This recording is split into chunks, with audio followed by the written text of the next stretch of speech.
de bienes o de daños causados y reparables.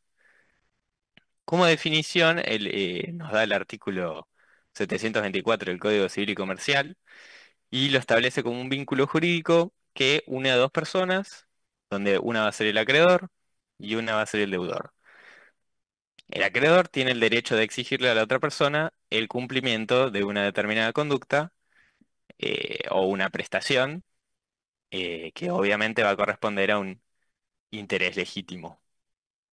En caso de que no se cumpla esa obligación, obviamente que el acreedor va a tener un arma que va a ser recurrir a la justicia para hacer valer su derecho y obtener lo que corresponda en ese caso.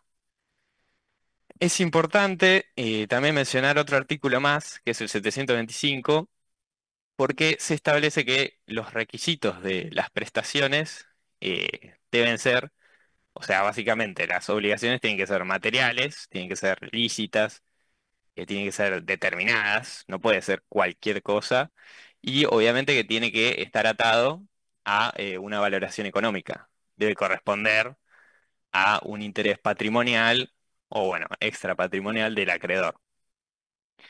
Y ahí en esta calificación se van a dividir tres ramas, que se va a decir que es de dar, de hacer o de no hacer. Esto también se va a mencionar después, así que yo lo voy a dar medio por encima. Pero la obligación de dar es básicamente cuando se da algo, un dinero o un objeto. Y un ejemplo, por ejemplo, bueno, yo estudio ingeniería eléctrica y un ejemplo en este caso podría ser, por ejemplo, una empresa constructora que contrata a un proveedor y este, no sé, le tiene que entregar unos tableros eléctricos. Bueno, el proveedor tiene que asumir la obligación de dar esos tableros que estén funcionales, que estén certificados, que estén listos, digamos, todo perfecto. Y en caso de incumplimiento, obviamente puede recurrir a acciones legales e ir a la justicia. Después está el caso de hacer, eh, que sería básicamente cuando alguien debe realizar un servicio o una acción. También otro ejemplo más del terreno ingenieril sería, qué sé yo, YPF contrata a un ingeniero y este tiene que hacer un diseño y supervisión de una instalación eléctrica. Bueno, el ingeniero tiene que entregar los planos en una fecha pactada. Si no los cumple, y obviamente, bueno, siguiendo un montón de normas y requisitos técnicos, y si no los cumple, obviamente que YPF va a tomar acciones legales y el que va a salir perdiendo definitivamente es el ingeniero. Y bueno, por último, la obligación de no hacer, básicamente es cuando una persona se compromete a no realizar una determinada acción, que creo que lo habían mencionado en la anterior presentación. Y bueno, por ejemplo, es eso de firmar un contrato y luego que en este se incluya una cláusula de confidencialidad, en el que te comprometes a no divulgar cierta información, como por ejemplo, no sé, planos, softwares, bueno, todo lo que se use en ese trabajo, ¿no? Bueno, entonces, redondeando sería, el derecho va a tener, obviamente, un acreedor, que es el que espera que la obligación se cumpla, y el derecho que tiene el acreedor va a ser el crédito. La responsabilidad que va a tener el deudor, que es la otra parte, va a ser la deuda. Y este tiene que cumplir su obligación. Entonces, bueno, es importante aclarar también, antes de que me olvide, que tiene efectos legales la obligación entre el acreedor y el deudor. Bueno, y en caso, eh, digamos, excepcional, sus sucesores. Después ya pasamos a los elementos de la obligación, que tenemos tres, que bueno, estos también los nombraron y los describieron. Eh, pero bueno, se resume en sujetos, que serían las personas vinculadas por la relación jurídica. Puede ser uno o varios deudores, puede ser uno o varios acreedores. Y bueno, como mencioné anteriormente, el deudor tiene que satisfacer la prestación debida. Y el acreedor tiene la facultad de exigir ese cumplimiento de la prestación. Después tenemos el objeto, que es básicamente el contenido que tiene la prestación, que tiene que ser recae sobre un objeto, un hecho, y es eso que el deudor tiene que satisfacer. Y por último, la causa, que la causa, bueno, es la fuente de la obligación, por así decirlo. Es el motivo por el cual nace la obligación y es la situación que da origen a a esa relación jurídica en la que se tiene que cumplir con algo. Bueno, ya se puede pasar para el siguiente. Bueno, yo ahora voy a hablar un poquito de lo que es la fuente de la obligación. En primer lugar, tenemos la ley, que es la fuente directa de la obligación, que en ese caso no hay un acuerdo entre partes, sino que ya está dictaminado. Por ejemplo, puede ser la obligación de un padre en alimentación de sus hijos. Luego tenemos los contratos, que sí son acuerdos recíprocos entre partes, como puede ser un contrato de alquiler. Luego tenemos también los actos ilícitos, como ya se comentó en la presentación anterior, donde tenemos que son actos en contra del derecho que van a causar un daño y este daño tiene que ser reparado.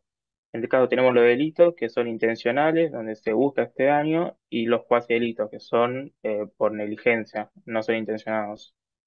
Luego también tenemos el enriquecimiento sin causa, que es cuando se realizan movimientos de patrimonio sin una causa justificada, como puede ser el pago. Si yo pagué sin querer mi compañía de celular 2 veces, la empresa tiene que devolverme el importe que está extra.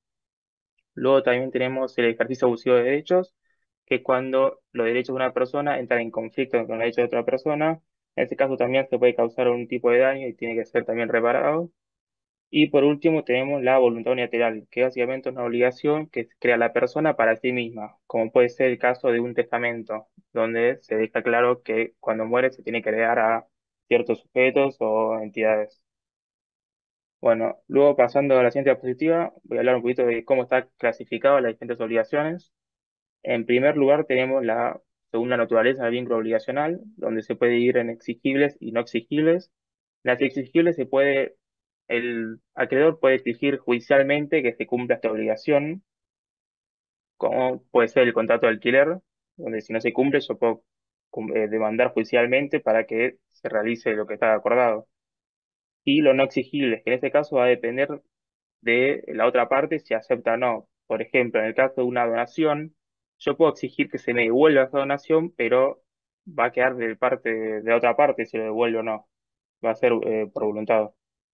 Luego también tenemos la naturaleza de la prestación, donde tenemos el dar, que básicamente son obligaciones de dar ciertas cosas que pueden ser ciertas o inciertas, que en ese caso hay algo importante que es el nuevo Código Civil y Comercial. En el artículo 765 se estableció que en el caso de un acuerdo en una moneda extranjera, se podría devolver el mismo monto en moneda local por el cambio oficial. Pero luego en el artículo 766 se estableció que no se puede, que si algo se factura en una moneda extranjera, se tiene que devolver en moneda extranjera. Entonces, estos dos artículos están chocando obviamente entre sí. Entonces, por jurisprudencia se estableció que si algo se estableció, lo del artículo 766, que si se queda claro en el momento del acuerdo que es en moneda extranjera, se tiene que devolver sí o sí en moneda extranjera. Bueno, luego tenemos el hacer, que es básicamente la prestación de un servicio. En este caso tenemos, puede ser de medio, donde no se garantiza el resultado, o sea, la eficacia del mismo, sino que solamente se brinda, como puede ser el caso de un médico, donde se realiza la cirugía sin garantizar el resultado. Luego tenemos y después tenemos lo del resultado, que en esos momentos sí tiene que garantizarse el resultado. Y luego tenemos lo de no hacer, que en ese momento, que es que el deudor tiene que no realizar acciones que la otra parte no tolere, se tiene que abstener a ellas. ¿Cómo puede ser que me construyan un edificio que me esté tapando el sol, la vista de mi casa, y yo realicé un acuerdo donde no se podía? Tengo el derecho de obligar a que se demuela ese edificio y pedir reparación por daños y prejuicios. Y luego tenemos por sujeto, donde puede ser singular, donde hay un deudor y un acreedor, o un múltiple, que en este caso tenemos la mancomunada, donde la deuda se divide en partes iguales en las diferentes, ya puede ser diferentes acreedores, diferentes deudores, y luego tenemos la múltiple solidaria, donde hay una sola deuda que actúa como una sola con muchas partes. Y en ese caso, el acreedor puede exigir a una única persona que se haga cargo totalmente de la deuda. Ahora mi compañero va a seguir con algunas más clasificaciones. Perdón, aclaro, antes que sigan, pará, volví a la de atrás, que quería decir un comentario. Está muy bien lo que dijeron, algo para tener en cuenta. Así como les dije a todos de que con el anterior grupo que dio, les voy a pedir que identifiquen un acto jurídico, acá les voy a pedir que del texto identifiquen una obligación y que pongan los elementos esenciales, lo que hablaron los chicos, ¿sí? ¿Quiénes son los sujetos? ¿Cuál es el objeto de esa obligación? ¿Sí? ¿Cuál es la causa fuente? Acá hablamos de causa fuente, o sea, el origen. ¿Cuál es la causa fuente de, por ejemplo, que es de la ley? Es el contrato, es la voluntad unilateral, o sea, es el mismo ejercicio. Puede pasar que les toque un acto jurídico o una obligación. ¿Sí? En general suele ser un solo tema, pero en el primer recuperatorio, eventualmente si hacemos acto jurídico, en el recuperatorio se pone a buscar una obligación, por ejemplo. ¿Está bien? Así que atenti eso.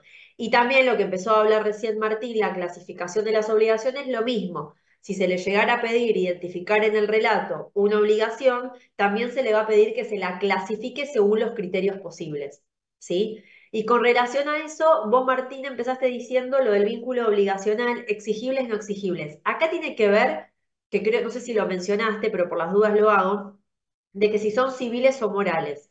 Una obligación es civil cuando es exigible. Es decir, ustedes, ingenieros, celebran un contrato, prestan un servicio o en su defecto celebran un contrato de obra, entregan la obra, nace a partir del momento que realizan digamos, que suscriben el contrato, porque son contratos, digamos, son de tipo contractuales, son obligaciones de tipo contractuales, nace la obligación del otro de pagarle a ustedes los honorarios. O sea, los honorarios nunca son condicionales, chicos. A nosotros, los abogados, ustedes, ingenieros, contadores, cualquier profesional que preste su servicio, en el caso de ustedes, aún más que realicen contratos de obra, la obligación del pago de los honorarios de la otra parte siempre es exigible, es una obligación de tipo civil, no está sujeto a ninguna condición. Incluso si ustedes se mandaron una macana, si el ingeniero se mandó una macana, la obligación de honorarios subsiste igual, solo que después tendrán que responder frente a la justicia por la macana que se mandaron. O sea, ¿se entiende? Ese es un acto ilícito.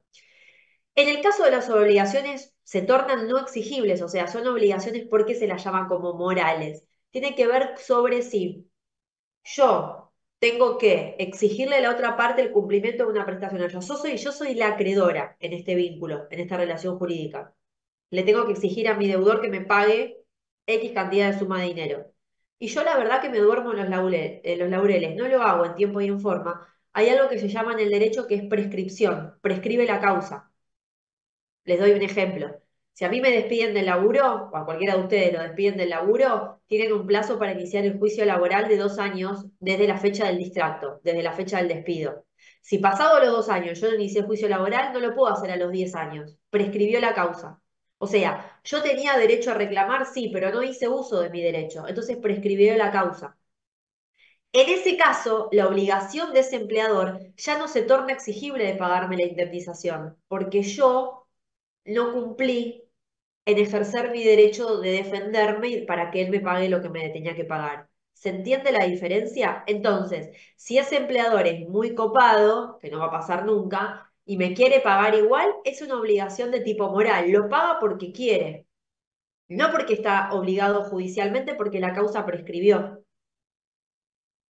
Entonces, si yo soy empleadora, no estoy bien asesorada y le pago a un empleado que inició el proceso tardíamente, o sea, prescripto, yo después no le puedo reclamar al empleado es devolverme la plata porque yo te pagué y estaba prescrito la causa. Ya está, queda como una obligación moral. Es como que quedó en la moral de ese empleador pagarle.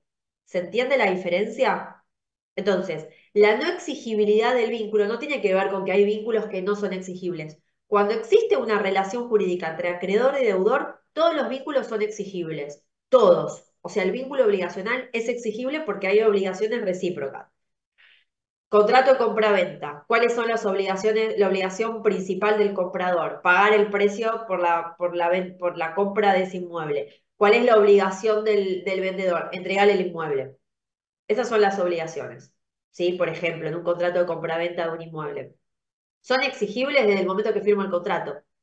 Ahora, si uno de los dos no cumple, ¿sí? O en el caso que les dije antes, el caso del contrato de trabajo, si a mí me despiden y yo me quedé, me dormí, no fui a asesorarme en tiempo y en forma y no inicié la acción, lo lamento, prescribe, yo ya no puedo exigir esa obligación, eso al juzgado. Y no suele pasar, porque lo primero que revisamos los abogados es ver si la causa no está prescripta, porque si está prescripta directamente ni hacemos la demanda porque sabemos que del otro lado nos van a decir prescribió y se perdió el juicio. ¿Me siguen con esto de la exigibilidad y no exigibilidad del vínculo? ¿Sí? Genial. Bueno, y después todo lo demás que está diciendo, todo perfecto. Seguimos. Bueno, primero, por la modalidad. Las obligaciones pueden ser puras cuando no dependen de ninguna condición ni plazo. Por ejemplo, puede ser, no sé, el pago de una deuda ya vencida. O pueden ser modales, que las modales se dividen en tres clasificaciones diferentes: las condicionales, a plazo y con cargo. Las condicionales dependen de que ocurra o no un hecho futuro incierto, como por ejemplo comprar un terreno sujeta a que se apruebe un crédito hipotecario. A plazo se debe esperar un tiempo futuro y cierto, o sea, la diferencia es que este es cierto, como pagar cuotas mensuales. Y por último, con cargo, que es por ejemplo un beneficiario de una donación, se le impone como una obligación, que puede ser, no, no sé, le donan un terreno y tiene que construir una plaza. Después, en segundo lugar, las obligaciones se pueden clasificar por el tiempo de cumplimiento. Pueden ser de cumplimiento inmediato, como una venta en efectivo, diferido, como un pago de acá a 30 días, o permanente, como la obligación del inquilino de pagar todos los meses una cuota. Esta última puede ser continuada o periódica. Un ejemplo de continuada es, por ejemplo, cuando alguien deja un objeto en custodia en un depósito y el del depósito tiene la obligación de cuidarlo de forma permanente y constante hasta que se devuelve el objeto, ¿no? Y un ejemplo de periódica sería, por ejemplo, un inquilino que tiene la obligación de pagar el alquiler mensualmente durante toda la duración del contrato. Es una obligación que se repite en el tiempo por periodos regulares. Claro, perdón, y agrego algo. En ese caso es periódica Sí, porque va a ser, vieron que uno pacta el alquiler del 1 al 5, del 1 al 10, entonces claro. esa obligación nace del 1 al 5, del 1 al 10. Después, el resto de los días ya está porque ya pagó. Por eso habla de la periodicidad. Perfecto. Muy bien. Después, según la interdependencia, que distinguimos entre obligaciones principales que existen por sí mismas, como el alquiler, o sea, la obligación principal del inquilino es pagar el alquiler, y accesorías que dependen de otra, como la fianza, una fianza, ¿no? Que garantiza el pago del alquiler. Finalmente, las obligaciones se pueden clasificar también por la fuente de dónde provienen. Pueden ser contractuales si surgen de un contrato, delictuales si derivan de un daño causado, cuasi delictuales, que es lo que explicaron los compañeros antes, legales y entre otras.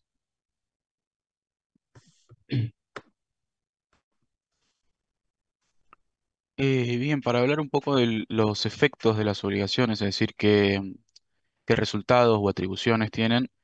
eh, bueno, primero destacar que el efecto normal de una obligación sería el cumplimiento, ¿no? Que se preste un producto o un servicio que cumpla la satisfacción del acreedor y que se pague de forma íntegra por el servicio o producto. Y un efecto anormal sería, bueno, cuando no se cumple la obligación, alguna de las partes puede obtener una indemnización. Más puntualmente respecto del acreedor, bueno, principalmente es la satisfacción, ¿no? Es decir, que se cumpla, si yo quiero un producto con determinadas prestaciones o características, bueno, que ese producto efectivamente tenga esas prestaciones y esas características o el servicio que se dé en tiempo en forma, etcétera. Después, el derecho de reclamo. En caso de que no se, el producto no, o no me lo brinden o el servicio no me lo brinden, bueno, que yo tengo un derecho a hacer un reclamo judicial para que se brinde ese servicio. Y luego un reemplazo, también el acreedor tiene el derecho de solicitarle al deudor que provea esa obligación mediante un tercero, por ejemplo, si el deudor no la puede brindar. Y respecto al deudor, bueno, una vez que efectivamente se prestó el servicio o producto de forma satisfactoria, el deudor tiene la posibilidad de emitir un recibo y de desligarse de ciertas posibles, serían como acciones legales futuras respecto de la obligación. Y también compensación, es decir, bueno, obtener el pago íntegro que se pactó cuando se dio origen a la obligación. Las formas en las que después se puede extinguir una obligación, es decir, que ya no sea vinculante, es principalmente, y bueno, relacionado al, al efecto normal de la obligación que mencionamos recién, es el pago. El pago es cuando bueno, el acreedor le paga al deudor lo pactado. El pago, para que se considere íntegro, tiene que ser, bueno, primero responder a la suma que se pactó originalmente, no puede ser parcial, es decir, no puede ser una cantidad menor, ni puede ser un pago dado en otro tipo de moneda, como ya habíamos mencionado anteriormente, o algún otro objeto que represente el valor de la moneda que se pactó originalmente. Y después también se considera íntegro si, solo si en el momento del pacto se establecieron algún tipo de intereses, bueno, también tienen que estar contemplados los intereses. Después, otro tipo de extinción es por novación. Santiago, te interrumpo un Sí, segundito, hasta ahora todo muy bien. También lo del tema del pago, no solamente relacionen el tema del pago no solo con el tema del dinero. Si la obligación es entregar una cosa, se entiende, también se lo llama pago. Es decir, si cuando yo entrego la cosa, extingo la obligación. Porque a veces uno cree que pago solamente tiene que ver con la entrega de dinero. Legalmente, cuando hablamos de pago de la obligación, es porque entregué el dinero que debía, entregué la cosa, cumplí con la acción, con la obligación de hacer que tenía, ¿sí? Es más general, como para que no se confundan, ¿ok? Seguimos. Muy bien, venimos ahora. bien.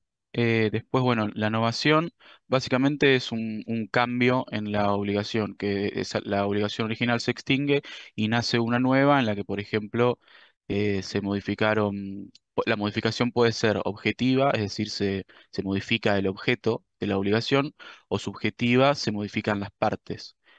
Puede ser un cambio en el plazo, un cambio en el monto, un cambio en el responsable de la obligación. También, que es similar a novación, transacción, pero está más relacionado cuando hay una disputa entre acreedor y deudor, y en pos de evitar un posible litigio, es decir, ir a juicio y entrar en un proceso legal, como que las partes negocian y hacen concesiones en pos de poder hacer una nueva obligación, se extingue la original, pero que la nueva obligación tenga posibilidad o mayores posibilidades de cumplirse. Por lo general, bueno, ambas partes hacen concesiones, entonces, por ejemplo, si era, no sé, la obligación era realizar un pago de 1.000 en una semana, bueno, terminaría siendo realizar un pago de 800 en 5 o 4 días. Entonces, como que ambas partes ceden un poco. Después, compensación sería cuando hay deudas recíprocas. Por ejemplo, A le debe a B 1.000 pesos y B le debe a 500.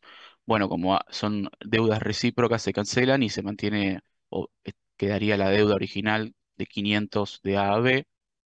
Em, Después está el caso de confusión, que es cuando, eh, digamos, una persona termina en la situación de acreedor y deudor al mismo tiempo. Por ejemplo, no sé si yo tenía una deuda con mi padre y después heredo yo la herencia de mi padre, bueno, yo ahí estaría heredando la característica de acreedor y sería deudor y acreedor, entonces la deuda se cancela. Después, por renuncia, bueno, cuando el acreedor renuncia el derecho de nada, de exigir el cumplimiento de la deuda. Por ejemplo, si, bueno, perdonarle una deuda por un préstamo o demás. Eh, Después también está la imposibilidad de pago, que es cuando por causas superiores, digamos, que no tiene que ver con la culpa del deudor, no se puede llevar a cabo la obligación, como por ejemplo, no sé, si se vendió una pieza de arte y la galería se incendia y se pierde la pieza. Bueno, es como una situación superior, ¿no?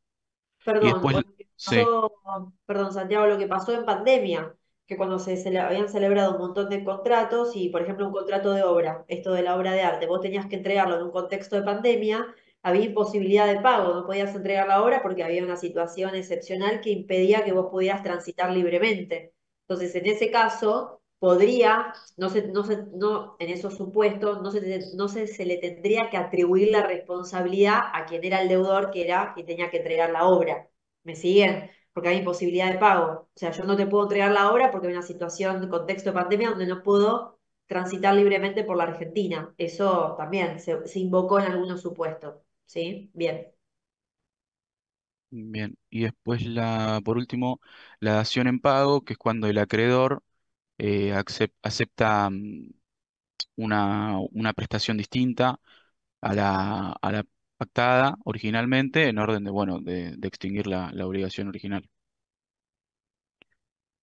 Claro, sería el ejemplo, me debes tanta cantidad de plata, no tengo el dinero, te doy a cambio un auto. Bueno, listo, es dación en pago, ¿sí? ¿Se entendió lo de los efectos de las obligaciones? Lo explicó muy bien con los ejemplos. ¿Alguna duda? ¿Nada? ¿Seguimos? Seguimos entonces. Bueno, teniendo en cuenta los temas abordados, voy a plantear un ejemplo relacionando todo lo visto de obligaciones con el rol de los ingenieros. Bueno, en este caso, un ingeniero en sistemas que es contratado con el objetivo de diseñar y desarrollar una aplicación móvil para una empresa. Obligación que al ser un servicio profesional corresponde a aquellas clasificadas por la naturaleza de la prestación, en este caso, una obligación del hacer. Bueno, la fuente de esta obligación sería contractual porque surge de un acuerdo entre el ingeniero y la empresa para la cual va a brindar el servicio, donde se establecen cosas como las condiciones de trabajo, una fecha determinada y ciertos requerimientos que tanto la empresa como el ingeniero deben cumplir. El modo de extinción ideal obviamente sería el pago o cumplimiento acordado de este servicio, es decir, que el ingeniero entregue la aplicación correctamente en tiempo y forma y la empresa pague lo acordado.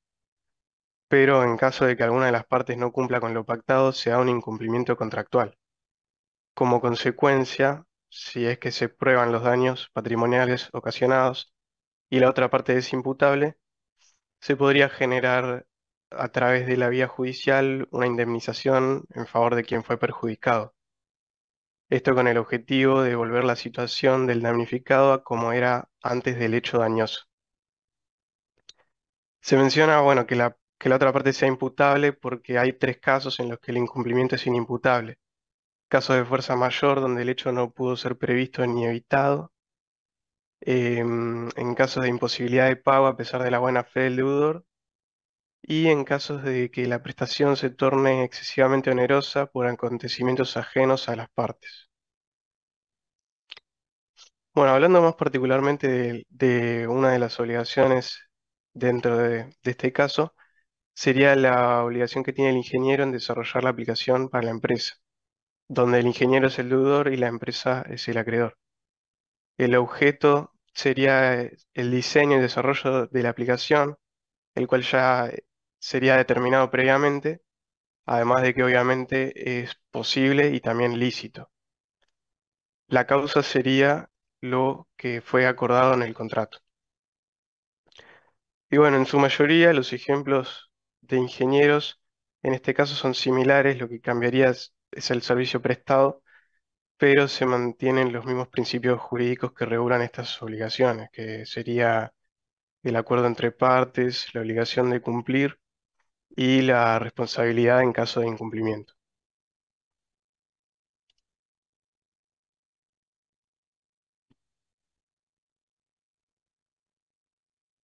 Bien, no sé si hay Bien, alguna consulta eso, lo que dijo Santiago, ¿alguna consulta? ¿Algo que no hayan entendido?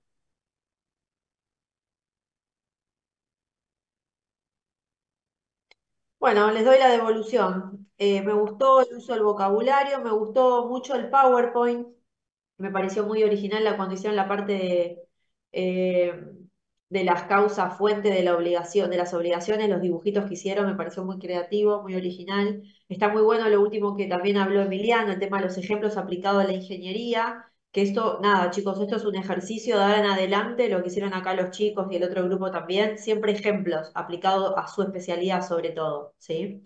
Bueno, con respecto a la fluidez al hablar, muy bien, así que bien, muy bien. La verdad que muy bien los dos grupos. Hasta ahora los grupos vienen excelentes. Ah, con el código también. Miren, lo tendrían que hacer yo también. Espectacular. Claro, ustedes son ingenieros en todas esas cosas. Yo no sé ni cómo se genera eso. Pero bueno, impecable. Muy bien. Bueno, de todos los que vimos, ahí les mando también el link todo del PPT, impecable.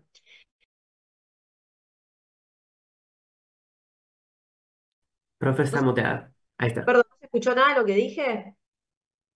No, No. no, sí, se te Ah, mutea hasta el final justo ahora nomás. lo último. ¿se escuchó la de la devolución o no se escuchó? Sí, sí, sí, sí. Sí, sí. Ah, listo, listo. Les decía que de todo lo que vimos hasta ahora, de las primeras tres unidades, de la unidad 4, la 5 y la primera parte de la unidad 6, ¿hay algo que tengan alguna duda puntual como para hacer ahora? ¿Nada? Bueno, si los chicos pueden sacar entonces el dejar de compartir. Lo que los chicos vieron ahora entonces es del capítulo 6 como que lo tienen que dividir en dos partes. Todo lo que vieron los chicos que es la parte de obligaciones, que es la parte general, y después está la segunda parte que tiene que ver con responsabilidad civil, ¿sí? Que me voy a fijar acá, a ver si tengo el PowerPoint, que sí lo tengo, pero quiero ver para compartirlo con ustedes. Voy a poner un participante, pongo compartir, quiero que me digan si lo pueden ver. ¿Se ve? Sí se ve, profe. Bien. Todo lo que dieron los chicos ahora fue la primera parte de obligaciones. Lo que tienen que saber entonces de obligaciones es la definición, cuáles son los elementos esenciales de las obligaciones, cómo se clasifican, esto también inclusive, perdón, lo de la causa fuente, sí que muy bien lo explicaron. Entonces, repito, tienen que saber de este capítulo definición de obligaciones, elementos esenciales, clasificación, practicar con ejemplos, llevarlo a la práctica porque eso se va a tomar así en el examen. ¿Cuáles son los efectos de las obligaciones? ¿Sí? Los efectos normales y anormales. ¿Cómo se extinguen las obligaciones? ¿Sí? No sé si ustedes hablaron de mora, en algún momento lo mencionaron, lo que es la mora, No, no, nosotros no. ¿no? Ok, bueno, ahora lo voy a explicar yo. Vamos a ponerlo, creo que está por acá. Acá, esto es importante. A ver, lo que decían los chicos es, yo tengo una obligación, hay una relación jurídica entre acreedor y deudor. Entonces, ese acreedor tiene derecho a reclamar judicialmente la prestación que le debe su deudor. ¿Sí? O sea, tiene a favor un crédito y el deudor tiene en su contra una deuda. Esa prestación puede ser de dar, hacer o no hacer, y bueno, todo lo que estuvieron hablando los chicos. Ahora, ¿qué pasa ante el caso de que una de las partes incumple con una obligación? ¿Sí? Se dice que esa persona incurre en lo que se llama mora. La mora es un término legal que no es ni más ni menos que la demora o retardo en el cumplimiento de una obligación. Entonces, si ustedes son ingenieros, celebran un contrato de obra y en ese contrato de obra establecen en una de las cláusulas que la obra X puede llegar a ser una obra material, imagínense en cualquiera según su especialidad. La tienen que entregar el día 24 de mayo a tal horario o sin poner horario. Si ustedes para el 24 no entregan esa obra, están en mora. Es decir, no cumplieron en tiempo y en forma con lo que se había pactado en el contrato. A partir de entonces nace la obligación de la otra parte, que en este caso sería el cliente de ustedes, de reclamar judicialmente por esa mora. ¿Qué es lo que se suele hacer habitualmente? Enviar la famosa carta documento. Se les enviaría la carta documento intimándolos a que den cumplimiento en un plazo acotado, generalmente se pone entre 48 y 72 horas como mucho, bajo percibimiento de iniciar acciones legales. Entonces, en general lo que dice la ley ojo, porque cuando las obligaciones son a plazo, el solo hecho de que no se haya cumplido con la obligación ya cayó en mora la persona. ¿Cuál sería el caso de las obligaciones a plazo? La cuota alimentaria de un padre o un hijo. O sea, más allá de que uno suele pactar en tribunales que el pago se haga del 1 al 10, del 1 al 5, yo no tengo que estar, yo digo lo que pasa en la teoría según lo que dice la ley. Después la práctica es otra cosa, pero técnicamente, como la obligación es a plazo, yo tengo que pagar del 1 al 10, del 1 al 5 la cuota alimentaria, se supone que si ese padre el 10 no paga, el 11 ya incurrió en mora, ya debe intereses. A partir del 11 yo tengo que calcular los intereses por esa cuota que no pagó en tiempo y en forma. Yo no debería estar notificándolo permanentemente para que pague, que es lo que hacemos los abogados, es un uso y costumbre en tribunales, igual se lo intima. No se debería porque al ser a plazo ya automáticamente está en mora. En el caso de ustedes, al haberse pactado ese plazo y como no cumplieron con el plazo, yo lo que hago es te intimo una sola vez y te doy un plazo de 48 horas final para que vos cumplas. No cumplís, inicio acciones legales. Por eso es importante cuando acá habla de la interpelación judicial, o sea, interpelar judicialmente por parte del acreedor supone ir a un abogado, si no es abogada la persona, redactar una carta documento y mandar mandar la carta documento y ahí lo constituyo en mora, con esa carta documento, al estar notificado. A partir de entonces nace la obligación del otro de pagar lo que me debía, esa prestación que me debía, y encima se le van a sumar intereses. Ni que hablar de la posibilidad que tenga que pagar daños y perjuicios por ese año, porque según el tipo de la obligación que adeudaba, bueno, se podrá reclamar eventualmente daños y perjuicios. Ahora, ¿qué pasa? Porque esto es importante. Cuando existen obligaciones recíprocas, si yo estoy en mora, yo no le puedo exigir al otro que cumpla con su obligación. Por eso es importante tener una conducta intachable en materia contractual, por ejemplo, ¿no? Es decir, si yo soy digamos, yo celebré un contrato con Tomás, por ejemplo, ¿no? Que él es ingeniero, un contrato de obra. Y en el contrato pautamos pagos parciales, o sea que yo le iba a pagar la primer cuota a tal fecha, la segunda cuota y el saldo restante cuando me entregara la obra. Vamos a suponer ese ejemplo. Supongamos que yo la segunda cuota no la pagué. La que estoy en mora primero soy yo, entonces Tomás tiene el derecho de no entregarme la obra en ese caso, porque yo no cumplí con el pago parcial que se había pactado previamente. Entonces, ¿podría yo, si Tomás no me manda, no me entrega la obra en la fecha que él pautó, mandar yo enviarle una carta documento? Lo puedo hacer. ¿Tiene sentido? Y la verdad que no, porque Tomás me va a decir, yo a vos no te entregué la obra porque vos me estás debiendo la cuota tanto que se pactó en tal fecha. Entonces, el moroso no puede constituir en mora la otra parte. ¿Puedo mandar la carta documento? Sí. Ahora, ¿me va a servir legalmente? Y la verdad que no, porque yo ya estoy en mora antes. ¿Me siguen con esta lógica? No sé si se entiende con los Sí, profe. ejemplos. Sí, sí. ¿Sí? Sí, hay alguna pregunta, algo que hay que dijo, profe. No, no, dije sí, profe. Perdón. Ah, ok, ok, ok, pensé que me habían preguntado. Entonces, es importante siempre que, repito, cuando ustedes se manejen, obviamente, al ser profesionales, tengan esos recaudos y también cuando uno pacte un plazo, es decir, plazo de entrega, de cumplimiento, de pago de la obligación, de cumplimiento, de entrega, de cualquiera fuera la prestación de esa obligación, que ustedes sepan que van a poder cumplir y eventualmente pautar circunstancias eximentes de responsabilidad. Lo que hablaba antes uno de sus compañeros, no me acuerdo quién fue, que dio extinción de las obligaciones. Si sobreviene una pandemia y vuelven a encerrarnos a todos, no podemos transitar libremente, obviamente que uno quizás no lo previó en el contrato, pero ante una circunstancia excepcional, podemos decir que no hablamos de mora, hay una imposibilidad de cumplimiento de esa obligación. Es distinta la situación. Pero cuando uno pacta un plazo, ese plazo hay que cumplirlo, porque si no se abre la puerta a que hay que cumplir la prestación de vida más los intereses y eventualmente los daños y perjuicios. ¿Sí?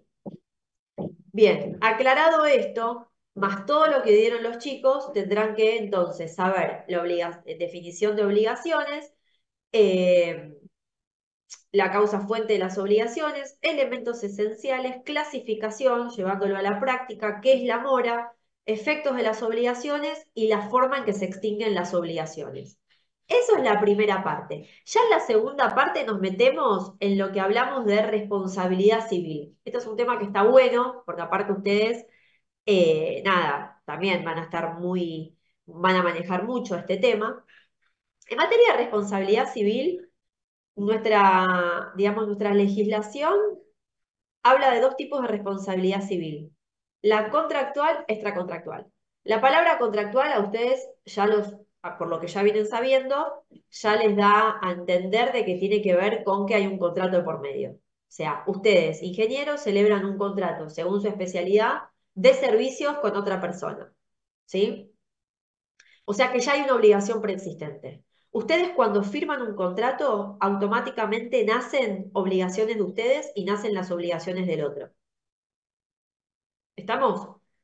Por otra parte, hay circunstancias en las que el accionar de una persona genera también consecuencias. No solamente firmar un contrato genera obligaciones. También a veces pasa que por la acción o inacción de una persona se generan obligaciones. Bueno, acá hablamos de la responsabilidad extracontractual, donde no existe un contrato de por medio, pero una de las partes incumple un deber genérico, que es como un principio del derecho que existe, que es termina dañando a otra persona, cuando no debería haber ocurrido eso. Imagínense ustedes, según su especialidad, de realizar alguna acción u omitir hacer algo que deberían haber hecho y que eso provoque un daño a otra persona.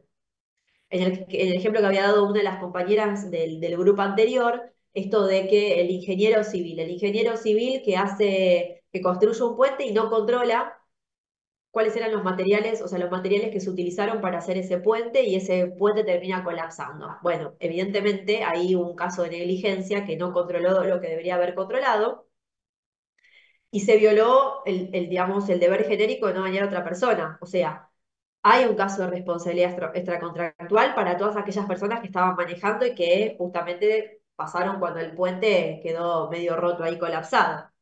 Entonces, hay un caso de violación de un deber genérico de no dañar. Se violó ese deber y se dañó a otras personas. Entonces, ustedes la responsabilidad la tienen que analizar desde dos perspectivas, la responsabilidad civil. Desde la contractual, cuando no se cumple un contrato, entonces no cumplo con una obligación preexistente, abriéndole la puerta a que el otro me pueda reclamar, o el caso de la responsabilidad extracontractual, que es, no hay un contrato previo, pero una persona viola el deber de no dañar a otro. Por ejemplo, el caso de un accidente de tránsito. No hay un contrato previo con la persona con la que, che, mirá que mañana te voy a chocar. No, no existe eso. Manejo, me excedo en la velocidad permitida, te termino chocando. Responsabilidad extracontractual. En ambos supuestos, tanto que sea contractual como extracontractual, lo que van a hacer en favor del damnificado es el derecho a reclamar por una indemnización o también llamada reparación económica. O sea, lo que se busca en materia de responsabilidad civil es volver al estado anterior de las cosas. ¿Qué significa? Volver al estado anterior al daño que yo sufrí. Y acá viene la gran pregunta del billón, que no lo vamos a discutir acá porque en la Facultad de Derecho lleva años esa discusión, es ¿qué pasa con el valor vida? Porque si en ese accidente de tránsito una de las personas que estaban en el auto mueren, por más que yo reclame judicialmente, no voy a poder volver el tiempo atrás, las cosas a su estado anterior, porque la vida no se devuelve. ¿Me siguen con la lógica? Entonces, lo que uno reclama en materia civil es una indemnización económica y en los supuestos en donde una de las personas, en el caso del accidente de tránsito, pierde la vida, se trata de analizar todo lo que aquella persona, digamos, según la edad de la persona, según la profesión y otras variables, de todo lo que la persona pudo haber obtenido económicamente a lo largo de la vida de no haberse frustrado su vida en ese momento, con ese hecho. ¿Me siguen la lógica? O sea, no podemos hacer magia y volver que la persona vuelva, porque lo que se busca en materia de responsabilidad civil es un resarcimiento económico. ¿Sí? ¿Me siguen más o menos? ¿Se entiende lo que digo? Sí, sí. ¿Sí? Es la gran discusión en la doctrina, ¿se acuerdan doctrina? En la doctrina de que no, pero entonces ¿hay un valor vida? No, no hay un valor vida determinado, no hay un valor absoluto que dice, una lista que dice la vida de esta persona vale tanto. No, lo que hace el abogado es, según la persona que muere en ese accidente, es evaluar diferentes variables. ¿Qué edad tenía la persona? Si estaba estudiando, si estaba en la universidad, si tenía un título, dos, tres, cuánto era lo que solía ganar, cuáles eran las probabilidades, lo que llama la pérdida de chance. ¿Cuánto es lo que perdió, digamos, lo que pudo haber ganado, esas ganancias que se frustraron por haber existido ese accidente que le provocó la muerte? Pero no es que uno le dice, la vida de esa persona vale tanto, no, ¿sí?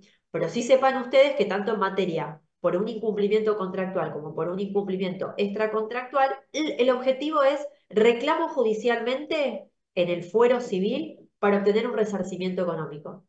Y lo podrá hacer el legitimado activo, o sea, podrá iniciar la acción el damnificado de manera directa o los familiares directos, por ejemplo, la madre, el padre, los hijos, dependiendo cada situación. ¿Me siguen con esto? Sí, sí. Bien. Ahora, si yo lo que quiero, ¿no? Vamos a suponer el ejemplo del accidente de tránsito. Juan está manejando, se excede en la velocidad permitida y choca a María. ¿Sí? Entonces María va a reclamar los daños y perjuicios. Le rompió todo el auto y encima María, nada, quedó lesionada y tuvo que ir al médico porque quedó con muchos dolores, con politraumatismos y demás. Entonces, ¿María qué va a hacer? María le va a reclamar a Juan. Obviamente están los seguros de por medio, pero en esos casos responden los seguros, los autos para eso están, ¿no? Pero el reclamo, las partes que intervienen, los sujetos que intervienen en ese acto, en ese siniestro, es Juan y María. Juan chocó a María, listo. María es la damnificada. Entonces, María, ¿qué va a tener que probar judicialmente? Cuando vaya un abogado, el abogado redacte la demanda de daños y perjuicios, va a haber que probar estos presupuestos, estos que están acá, estos cuatro. Clave. O sea, no existe en Argentina una demanda de daños y perjuicios en la que el abogado no tenga que probar estos cuatro elementos. Si yo no logro probar esto, probablemente me rechacen la demanda, por más que tenga razón mi cliente. Entonces, ¿qué tengo que probar? ¿Qué es el incumplimiento objetivo? El incumplimiento objetivo es la acción u omisión. ¿Qué significa esto? Puede ser eh, el accionar de una persona que provoca el daño o el no accionar que también provoca un daño. ¿Qué supuesto les puedo decir de omisión? Es el famoso médico que te manda a hacer un estudio, por ejemplo, sin corroborar si tenés alergia o no, por ejemplo. Es muy común, ¿eh? La medicina que te mandan a hacer un estudio y te hagan firmar un consentimiento si sos alérgico. Yo qué sé si soy alérgica o no. Vos me tenés que mandar a hacer a un alergista si soy alérgica o no. Entonces, cuando a veces el profesional omite realizar un paso previo y haber omitido realizar ese paso previo provoca un daño, esa omisión también hay que responderla judicialmente. Y el accionar es el hacer. Entonces, ¿qué tengo que probar yo, damnificado? En cualquier sea que la responsabilidad se oriente a un incumplimiento contractual o extracontractual, yo tengo que probar. Primero es presupuesto, el accionar de una persona o la omisión de esa persona que me provocó el daño. ¿Me siguen hasta acá? Sí, sí. Bien. Lo segundo que tengo que probar es el daño. ¿Y qué es el daño? Es el perjuicio que sufrí. Perjuicio que puede ser derivado hacia mis bienes, como el caso de María que le rompieron el auto, Juan que le rompió el auto, o el daño sufrido hacia mi persona. Por ejemplo, María, que se lastimó la columna, por ejemplo, y tuvo que ser atendida por politraumatismo. Entonces yo tengo que probar ese perjuicio sufrido efectivamente en mi patrimonio y o en mi persona. ¿Me siguen? Entonces, ustedes van a ver en el libro, y acá es importante saber, existen diferentes rubros de daños. Y esos rubros el abogado lo va adaptando según el tipo de demanda. En este caso, ¿qué voy a pedir? Y bueno, voy a pedir el daño emergente. ¿Qué es el daño emergente? Es el daño que yo automáticamente veo. Pero, ¿cuál es el daño que yo automáticamente veo? El auto roto. Ese es el daño emergente. Y ahí que voy a tener que buscar presupuesto de chapa, pintura, mano de obra para arreglar el auto. Eso lo pido Los acompaño en el expediente como prueba documental y le digo, hoy, si tengo que arreglar este auto como lo dejaron a María, me va a salir 3 millones y pico de pesos. Eso sumale los intereses para cuando sea el momento que le tenga que pagar. ¿Me siguen? Daño emergente. Ahora, supongamos de que María encima trabajaba con Uber. O sea, ella tenía ese trabajo, usaba el auto como herramienta de laburo. Hay algo que se llama daño lucro cesante. ¿Qué es el lucro cesante? Son las ganancias frustradas producto de ese accionar. Entonces, ¿qué voy a tener que calcular? Si María era monotributista, tendré que calcular cuánto es lo que sacaba María por día, como trabajaba en Uber, cuánto es lo que, cuánto, digamos, o si trabajaba en un taxi, ¿no? Digo, ejemplos varios. Si trabajaba con el auto, tendré que decir cuánto ganaba más o menos María por día, como para yo calcular un daño, si el auto va a estar un mes en un depósito, digamos, en un mecánico para ser arreglado, cuánto es lo que María dejó de ganar por estar el auto estacionado ahí, en un lugar, porque pasó el accidente. Eso es el lucro cesante. Y después existen otros daños. Por ejemplo, y María la verdad que tiene pánico de subirse a un auto ahora con lo que pasó. Bueno, daño psicológico, daño moral. Hay una diferencia entre la doctrina que hay algunos que dicen que el daño psicológico está incluido en el daño moral. Yo soy de las que comparten la idea de otra corriente doctrinaria que dice que son daños distintos. El daño psicológico hay que probar una patología. O sea, tiene que haber un psicólogo que diga, acá hay algo patológico, hay un diagnóstico por medio de un licenciado en psicología. El daño moral tiene más que ver con lo sentimental, con las molestias o los miedos que me puede generar a mí subirme un auto de vuelta producto del accidente. Entonces, para mí son rubros distintos. Yo, si fuera la abogada de María, yo lo pido aparte. Yo pido emergente, lucro cesante, tanto dinero en concepto de daño psicológico y tanto concepto por daño moral. Esos son los diferentes rubros. Ahora, supongamos que María no trabajaba en el Uber, que María era modelo. Era modelo publicitaria. Resulta que cuando estallaron los vidrios le lastimaron la cara y le quedó todas las cicatrices en la cara. Entonces voy a reclamar daño estético, porque ella trabajaba con la cara. ¿Ven cómo los rubros, cómo los daños se van adaptando a cada caso particular? No es que hay una demanda igual para todos los casos. Uno analiza la situación del damnificado y en función de eso y de los daños que sufrió, uno los pide judicialmente. ¿Me siguen? Sí, sí. ¿Sí? Bien.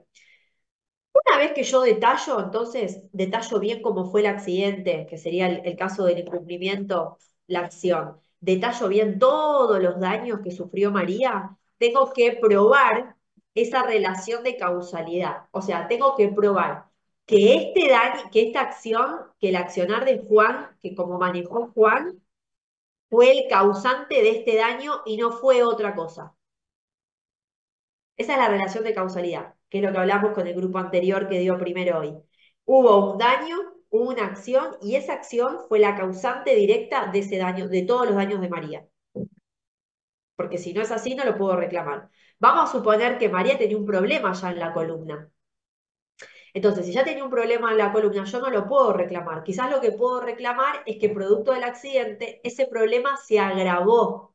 Pero no voy a poder reclamar si tenía la columna, si tenía escoliosis, creo que se llama así, ¿no? Cuando tenés la columna torcida. O sea, si ya tenía un problema en la columna María, yo no lo puedo reclamar porque ese daño es anterior al accidente. Sí voy a poder reclamar que puedo decir en la demanda que ella ya tenía un daño diagnosticado, pero que producto de ese daño se agravó la salud de María. Entonces podré reclamar por ese agravamiento en la salud.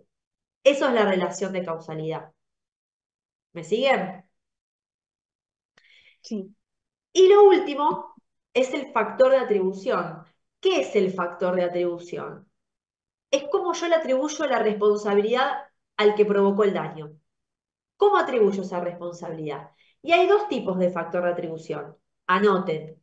El subjetivo y otro que creo que está acá, que lo pusieron separado, el objetivo. Hay dos formas que yo tengo de atribuirle responsabilidad a una persona. Factor subjetivo y factor objetivo. En el factor subjetivo yo tengo que probar lo que el grupo anterior hablaba, que yo les dije, después lo vamos a ver en el capítulo 6. Tengo que probar si hubo culpa o dolo. ¿Qué era la culpa?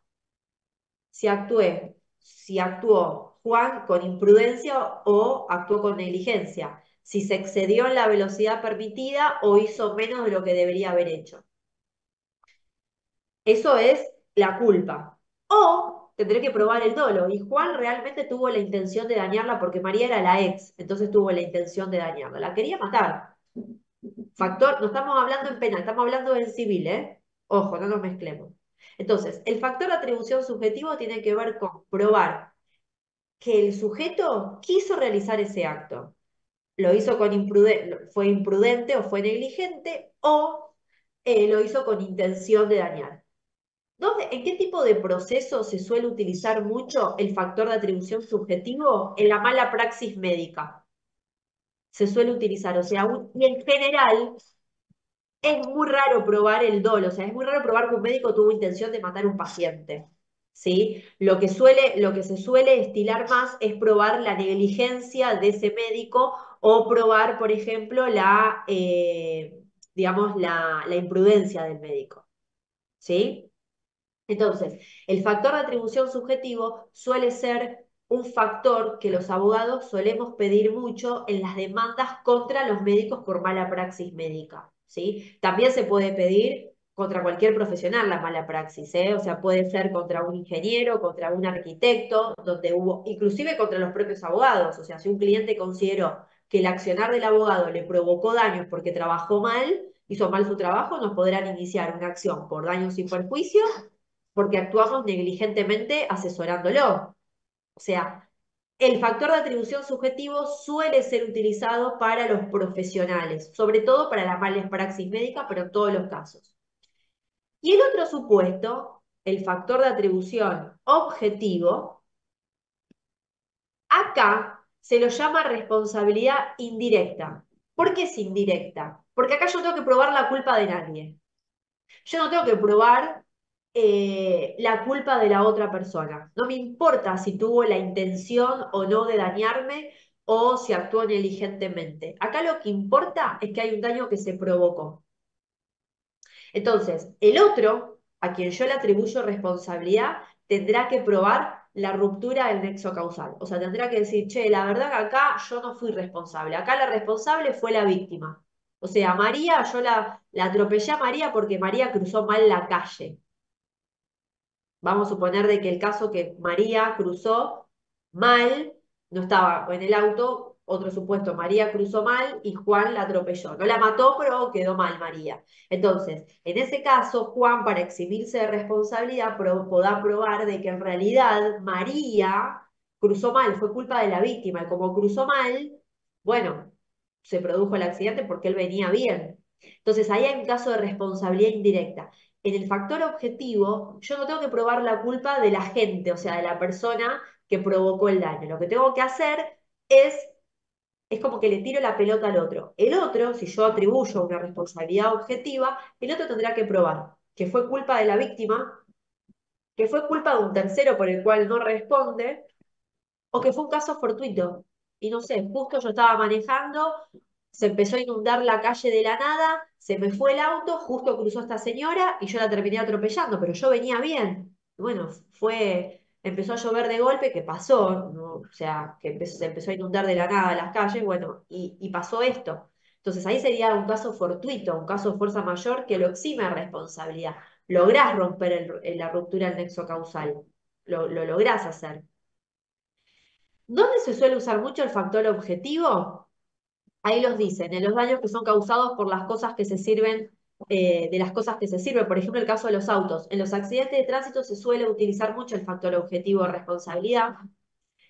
¿Por qué dice de las macetas? Esto es nuevo. Ojo para el que vive en un edificio y tiene macetas en el balcón. Si yo voy por la calle y hay macetas en un balcón, se cae una maceta y me lastima a mí, yo le podría reclamar solidariamente, que ya vieron lo que es una obligación solidaria, a todos los que están en el edificio, o sea, del mismo frente donde estaba puesta esa maceta. Les puedo reclamar a todos. O sea, yo no puedo identificar quién, no es que alguien me tiró la maceta y lo hizo a propósito. Se cayó una maceta, me lastimó, bueno, como hay alguien que usa esa cosa y esa cosa me provocó a mí un daño, el otro tendrá que probar que fue culpa mía, que quizás quise agarrar la maceta, fue un caso fortuito, vino un viento terrible y voló la maceta, o que fue culpa de un tercero, vino alguien de afuera y tiró la maceta y me lastimó. Entonces, ¿en qué caso se atribuye el factor objetivo? Cuando los daños se causan por las cosas de las que la persona se sirve. Daños causados por el hecho de un tercero es el ejemplo claro de las escuelas. Si yo dejo un hijo en una escuela, el director responde por lo que le pasa dentro de mi hijo. O sea, el director, y si es una escuela de gestión privada, también va a responder el dueño del colegio por lo que le pase a mi hijo. Y también va a responder por las macanas que nos mandamos digamos, si nos mandamos los docentes adentro de un aula, porque somos dependientes de ellos. Y también el factor es objetivo por los daños causados por actividades riesgosas o peligrosas. El mejor ejemplo para este tipo, para este caso que les doy, los parques de diversiones. Cuando uno va al Parque de la Costa y se sube a todos los juegos, el dueño del Parque de la Costa se sirve de ese parque de entretenimientos y obtiene un rédito económico que es la entrada que pagamos todos cuando vamos al Parque de la Costa. Entonces, ¿es considerado una actividad riesgosa subirse un samba? Sí. Las tacitas, sí. Los autos chocadores, sí. Ni que hablar la montaña rusa. Entonces, si llegara a ocurrir algún desperfecto técnico, se cae, se vuela al río una tacita, provoca daños a quienes son los damnificados, el factor es objetivo. ¿Por qué? Porque ya es considerado por la ley que ese tipo de actividades son actividades riesgosas. Y vos, que sos el dueño, estás lucrando, es legal, perfectamente legal, pero vos sabés de que vos ya desde el vamos partís con la base de que asumís la responsabilidad indirecta. Yo uso ese parque de diversiones, obtengo un rédito económico a cambio. Si pasa algo, yo tendré que probar que el que estaba en la tacita no se puso el cinturón, que fue la culpa de un tercero que pasó, tocó algo y rompió la máquina, o que fue un caso fortuito por el cual fue un tema de la naturaleza que yo no tengo que responder. Porque cuando hablamos del factor objetivo, la ley ya da por sentado que la persona que provocó el daño tenía una responsabilidad indirecta. Sabía de que utilizar esa cosa, tener a esas personas bajo su dependencia, o utilizar esa actividad riesgosa y obtener un rédito, bueno, un rédito económico, ya sabe cuáles son las consecuencias. Entonces yo tengo que probar la culpa acá. O sea, la ley ya sabe que desde el vamos como que empieza con el pie izquierdo. Bueno, vos ya sabés que tenés una responsabilidad indirecta. Tendrás que probar vos, obviamente que yo damnificada voy a aportar todos los elementos probatorios, pero a quien se le atribuye responsabilidad va a tener que sí o sí probar de que fue culpa de la víctima de un tercero o un caso fortuito. Es la única opción para eximirse de responsabilidad. ¿Me siguen cómo juega entonces? El abogado, dependiendo de la situación que nos viene a ver al estudio, dependiendo del caso, trata de decir, bueno, ¿dónde lo encajo esto? ¿Qué trato de probar? ¿La culpa, el dolo de la persona que provocó el daño? ¿O digamos, lo adapto como si fuera un factor de atribución objetivo? ¿Sí? Siempre, si suele darse un caso dentro de estos tres supuestos, no se discute, es factor objetivo. Ahora, en los casos de responsabilidad profesional, podría llegar a haber un factor subjetivo. ¿Me siguen? Sí. El resto me responde a una sola persona. El resto no sé si están todos, están las cámaras apagadas, ya les dije que tienen que ir prendiendo las cámaras. El resto entiende, ¿hay alguna duda? Hay dos, Facundo y Sajira, que están ahí de temprano con pero el resto no sé. ¿Se entiende más o menos lo que estoy explicando de responsabilidad? Lo tomo siempre de responsabilidad civil, por eso lo explico tanto. Ok. Entonces, sepan ustedes que cuando hablamos de responsabilidad civil, lo que buscamos siempre es un resarcimiento económico, sea contractual o extracontractual. Si yo no logro probar en la demanda de daños y perjuicios estos cuatro presupuestos que yo les doy, me van a rechazar la demanda, por más razón que tenga mi cliente. ¿Está bien? Sí, profe. Sí, sí. ¿Sí? A ver si hay algo más para decir acá. Bueno, acá ahí van a ver en las diapositivas los tipos de daños que ya se los expliqué, que los tipos de la reparación que siempre suele ser integral, lo que se busca. Bueno, pues ya todo lo demás lo vimos. ¿Se entendió lo de responsabilidad? Sí, Entonces, sí. Sí. La primera parte, todo lo que vieron con los chicos. La segunda parte, saber bien esto. ¿Qué es la responsabilidad civil? ¿Cuál es el objetivo? ¿Qué es lo que busca nuestra normativa con la responsabilidad civil? ¿Cuáles son los presupuestos? Aclaro que les puedo llegar a preguntar, en el caso práctico, ¿cómo probarían ustedes la responsabilidad, o sea, qué presupuestos, o sea, cómo probarían estos presupuestos en un caso práctico, según su especialidad? Ojo, piensen también eso. Imagínense en un caso de ustedes, en el cualquier contrato que celebren, incumplan con ese contrato. Bueno, ¿qué tendría que probar el otro para que ustedes tengan la responsabilidad civil? Y adapten estos cuatro presupuestos, piensen un ejemplo, ¿cómo sería? O sea, ¿cuál debería ser el accionar de ustedes? ¿Qué factor de atribución sería? Como les dije, lo más probable que sería subjetivo. ¿Qué tipo de daño se podría llegar a provocar? Como para ir llevándolo al terreno más práctico, no quede tanto en la teoría. ¿Sí? ¿Alguna duda?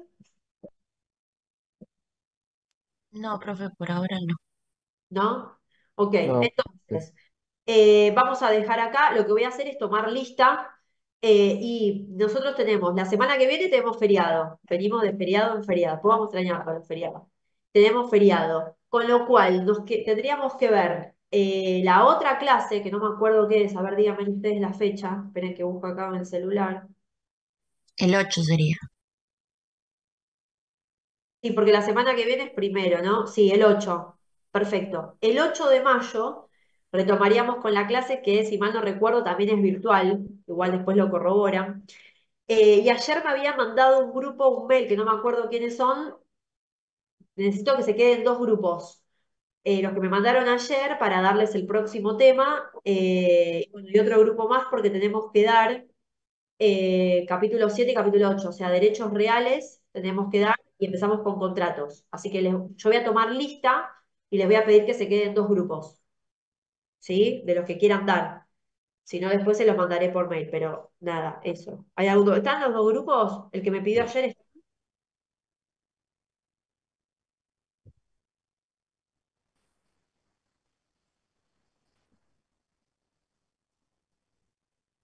capítulo. Y Para. nosotros del grupo 8 somos los que te mandamos ayer mail. También Listo, está. entonces, que se quede el grupo 5 y el grupo 8. Hacemos así les reparto los temas. Sí, que se quede uno de cada grupo. Listo, hacemos así repartimos los temas. Genial. Ahora les tomo lista. No me acuerdo cómo había tomado la otra vez. ¿Por dónde había empezado? Por la... ¿Por la A había empezado? Sí. Listo. Si nadie tiene ninguna duda, tomo lista y ya los libero. Y se quedan dos representantes de los dos grupos. Así ya organizamos la clase para la semana que viene. ¿Está bien? Esperen que voy a dejar de compartir. Así miro más. Esperen, ahí voy.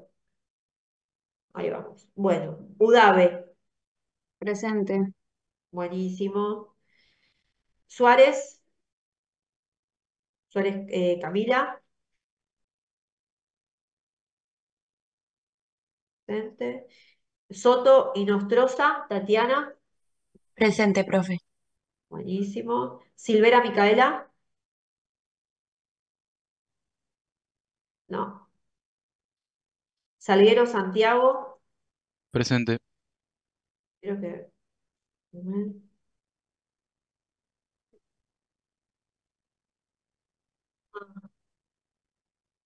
Espera, a ver, Silvera Micaela. Ok, ahí está, ya lo modifiqué.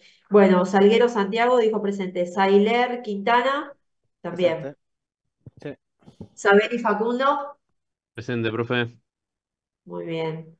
Ruiz Franco, Presente. buenísimo. Roteta Valentina, Presente. Rodau Matías, Presente, profe. Rodríguez Belén, Presente. buenísimo. Rodríguez Santi, ausente. Quispe Leonardo, Presente. yo acá tenía, ya que estoy del grupo, porque tenía el grupo 3 que dieron hoy, Piñeiro, Salguero, Tobía, y tenía a Leonardo. ¿Vos, Leonardo, no diste con ellos o no sé qué Leonardo era? No, sí, justo eso quería hablar, me quería quedar al final. ¿Cómo? Que no, no di con ellos, por eso quería quedarme acá al final de clase para hablar. Ah, ok, ok, ok, ok. Entonces te voy a borrar y lo voy a poner ahí para no hacer lío. Cuando es así me tienen que avisar cuando cambia, porque si no, no los tengo para evaluar. Listo. Ahí lo borro y después lo pongo a Ruiz. Quintán, Sebastián, ¿no? ¿No está en el chat tampoco? A ver acá en el chat. No, no está. Ponce, Samir. Sí, está, profe. Está Presente, bien. profesora. ¿Quién dijo presente? Ponce presente. Ah, ok. Sí, chicos, me van diciendo. Ponce presente, Quintán no. Ok. Piñeiro, Tomás. Quintán está, pero no le anda el micrófono. Ah, ok. Y Piñeiro acá presente, profe. Entonces vamos de vuelta. Quispe está, Quintanz está, Ponce está, Piñeiro también. Bien. Pisiotano, Máximo. Presente, profe. Perdón. Ok. Ojanian, Robert,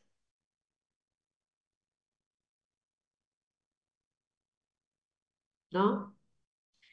Notaro, Ignacio. Presente. Buenísimo. Navarro, Ramiro. Presente. Buenísimo. Nardelli, Lorenzo, Federico. ¿No? Ausente. Museto, Tomás. Presente, presente. Museto, Tomás, muy bien. Morejo, Manuel. Presente, profe. Perfecto. Mercado, Melanie. Presente, profe. Buenísimo. Martínez López,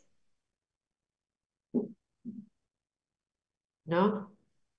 Maritato Steven, Presente, profe. Maizares Carlos, Presente. muy bien. Luján Rodríguez, Ezequiel Martínez, otra vez problemas de audio. Sí, pero sí, tienen que saber más o menos cuándo llego. Ahí te puse Martínez López, Ezequiel presente. Maritato me dijo presente, Maizares Carlos me dijo presente. Luján Rodríguez, ¿no? Ok. Lin Zavala Mateo, Presente. Lice Tomás, Acá, presente. Leones Leandro. Presente. Buenísimo. Los que ya se di el presente, vieron el presente se pueden retirar. Que tengan buen fin de y buen descanso. Nos vemos recién el 8 virtual. Profesora. El Fiorella, ausente. La Sati Camila, Presente, profe. buenísimo. Yanino Nerea, Presente. muy bien. Grisolía Victoria, ahí la veo. Muy bien. Presente. González Camila,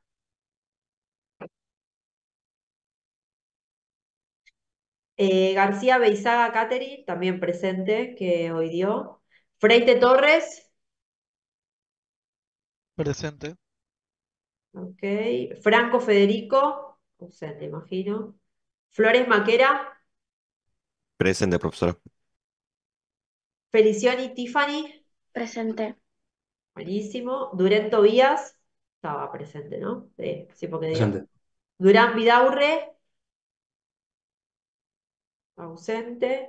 Bueno, del Valle no viene, dijo. Costarelli Facundo, buenísimo. Ah, sí, pobre que estuve ahí todavía con la cámara encendida, muy bien. Consentino Lupoño, Nuria, ¿no? Tampoco en el chat, ausente. Coronel Teo. Presente. Muy bien. Converso Daniel, Presente, profe. muy bien. Colmenares Diego, también lo había visto. Presente. Muy bien. Camañe Ido, Presente. muy bien. Ayala Federico, no, ausente. Álvarez Calustián Zairas también ahí. Álvarez García, Presente. Álvarez García, sí, ¿no? Dijo presente. Buenísimo. Chao, Zaira, nos vemos. Un beso a todos los que ya di el presente. Hasta Eh, luego. eh, Había alguien que me había dicho que se iba antes, Federico Ayala. Ah, le puse ausente, pobre, me había avisado que tenía que retirarse. Ahí le ponemos. Avísenle que le puse el presente porque me avisó, se fue hace un ratito nomás. Ayala Federico, ok. Zaira también presente. Álvarez García. Alpuy Feliu, Presente, profe. muy bien. Y Aloni Melina. Presente. Buenísimo. Haceme acordar, Melina, que el 8 empiezo por vos, tomando lista, ¿sí? Dale, dale. Buenísimo, buen fin de. Bueno, se me quedan entonces. Tenemos, me dijeron, el grupo. ¿Cuál era el primer grupo que me dijo? El primero, que había sido tu grupo, Facundo. Nosotros grupo 5. El grupo, o sea, Suárez, Lazati, Costarelli, Grisolía y Teo Coronel. ¿Son ustedes? Sí. Bien. Sí. Tienen que dar, entonces, teníamos que dar derechos reales, ¿verdad? Que era el capítulo 7. Esperen que voy a fijarme. Anoten los temas que quiero que den, seguro. Esperen, pongan derechos reales, capítulo 7. Definición de derechos reales.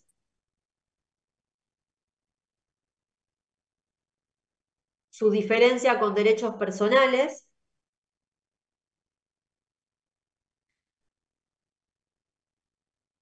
Grupo 5, ¿no? ¿Me dijeron?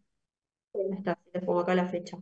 Entonces, definición de derechos reales, su diferencia con derechos personales. ¿Cuántos son ustedes? 1, 2, 3, 4, 5. A ver, esperen. Enumeración de los derechos reales, pongan. La parte de clasificación de las cosas, eh, yo diría que lo pasen de largo porque lo pueden leer los chicos perfectamente y se entiende. Vamos directamente al contenido, ¿no? Entonces, enumeren cuáles son los derechos reales, que sería como la presentación, y después, muy bien explicado, dominio, porque eso se toma, dominio, todo lo que es de dominio, que es bastante largo. Condominio, que es muy cortito, compensan ahí. Condominio, propiedad horizontal,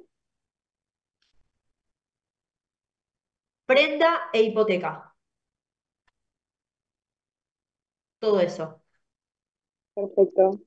O sea, definición, van a ver la parte de clasificación, nada, yo voy a decir en el curso, voy a aclarar de que eso lo leen ustedes aparte para saber para la prueba, porque es fácil lectura. Pero yo quiero que ustedes hagan hincapié en, obviamente, dar la definición, diferenciar derechos personales, que es muy cortito, y hacer muy bien dominio. Es más, lo pueden hacer también comparándolo si les gusta, si les copa, ¿sí? Pero muy bien dominio porque se toma siempre, propiedad horizontal también se toma siempre, condominio, dominio, condominio, propiedad horizontal, prenda e hipoteca. O sea, podrían perfectamente, si son 5, podrían perfectamente, quizás el que hace condominio, hacer la primera parte, como para que no hable tampoco, o sea, podrían regularlo bien porque son justo 5 grandes temas, ¿sí? A eso directamente. Después van a encontrar la parte de usufructo, todo eso no, solamente lo que les di yo a ustedes, no pierdan tiempo, vayan a lo directo, ¿sí? Profe, perdón que Sí. moleste. Yo quedé en realidad sin grupo. No había contactado con el Algo, grupo. Sí, sí, Leonardo Quispe. ok. Bueno, vos quedate y te podés sumar al otro grupo que va a dar, que empieza a dar contrato, que es más, tiene más cantidad de temas. Listo, perfecto. Muchísimas gracias. Ahora te agrego al otro grupo. Bueno, el grupo 5. No, el grupo, sí, el grupo 5. Suárez, Lazati, Costarelli, Grisolía, Teo Coronel. ¿Entendieron lo que es derechos reales que quiero que den? Sí, sí, profe, Sí. perfecto. Buenísimo. Ustedes directamente el 8 armen un buen PowerPoint. Creo que es virtual también. Son todas virtuales, Sí, tenemos sí. hasta el 23. Preparen un buen Power y empiezan directamente ustedes. Calculen 1 hora, 10 minutos como mucho, más no. O sea, calculen el crono cuando también lo practican, ¿sí? Siempre se calcula 1 hora de exposición y los 10 minutos, 15 como mucho, como para consulta. Aparte yo tengo que intervenir, voy a intervenir. ¿Está bien? Dale. ¿Listo? Nos vemos el 8. Ya se pueden ir y se queda el otro grupo. Profe, una pregunta. Nos vemos, buen fin de. No, a mí justo se me